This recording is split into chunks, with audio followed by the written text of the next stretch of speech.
दुनिया के हर कोने में कुछ ना कुछ रहस्य छिपे होते हैं, लेकिन राजस्थान के रेगिस्तान में बसा कुलधरा गांव उन कहानियों में से एक है जो आज भी लोगों को सोचने पर मजबूर कर देती है। ये गांव जैसलमेर शहर से लगभग 18 किलोमीटर दूर स्थित है और आज खंडहरों में तब्दील हो चुका है। लेकिन कभी यहाँ जिंदगी बसती थी, हंसती, खेलती और समृद्ध। करीब 200 साल पहले कुलधरा और उसके आसपास के लगभग 80 से ज्यादा गांवों में पालीवाल ब्राह्मण रहते थे।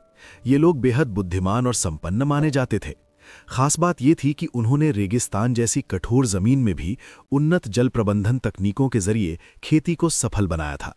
उस समय उनका जीवन सुखी और व्यवस्थित था, लेकिन अचानक एक ऐसी घटना घटी जिसने सब कुछ हमेशा के लिए बदल दिया।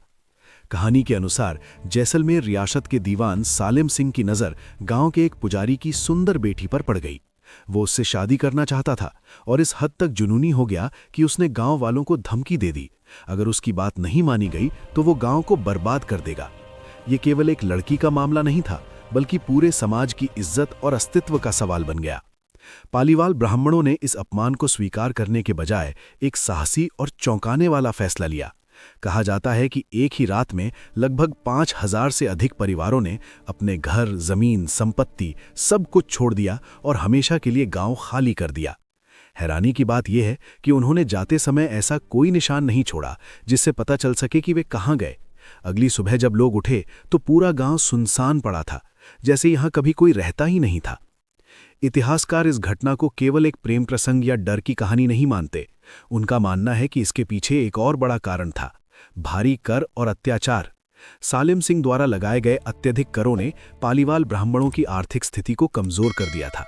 खेती और व्यापार करना मुश्किल हो गया था, जिससे परेशान होकर उन्होंने सामूहिक रूप से पलायन करने का निर्णय लिया। लेकिन इस कहानी का सबसे रहस्यमय हिस्सा तब सामने आता है जब स्थानीय लोग बताते हैं कि गांव छोड़ते समय पालीवाल ब्राह्मणों ने इस जगह को श्राप दिया था कि यहां कभी कोई बस नहीं पाएगा। शायद यही वजह है कि आज तक कई कोशिशों के बावजूद कुलधरा गांव फिर से आबाद नहीं हो सका।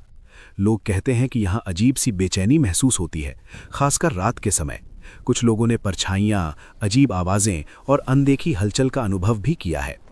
इतना ही नहीं, ये भी कहा जाता है कि पालीवाल ब्राह्मण अपने साथ सारा खजाना नहीं ले जा पाए थे और उन्होंने उसे गांव में कहीं छिपा दिया था। इस खजाने की तलाश में कई लोगों ने यहां खुदाई भी की, लेकिन किसी को कुछ हासिल नहीं हुआ। ये रहस्य आज भी अनसुलझा है। आज ये गांव भारतीय पुरातत्व सर्वेक्षण के संरक्षण में है और दिन के समय यहां पर्यटक घूमने आते हैं। वे इन खंडहरों के बीच खड़े होकर उस रात की कल्पना करते हैं जब पूरा गांव अचानक गायब हो गया था। कुलधरा गांव आज सिर्फ एक वीरान जगह नहीं है, बल्कि एक ऐसी कहानी है जिसमें इतिहास, रहस्य, डर और साहस सब एक साथ जुड़े हुए हैं। और सबसे बड़ा सवाल आज भी अनुत्तरित है, आखिर वो 5000 लोग एक ही रात में कहां चले गए? और क्या सच में ये गांव आज भी किसी अनदेखी शक्ति के साए में है?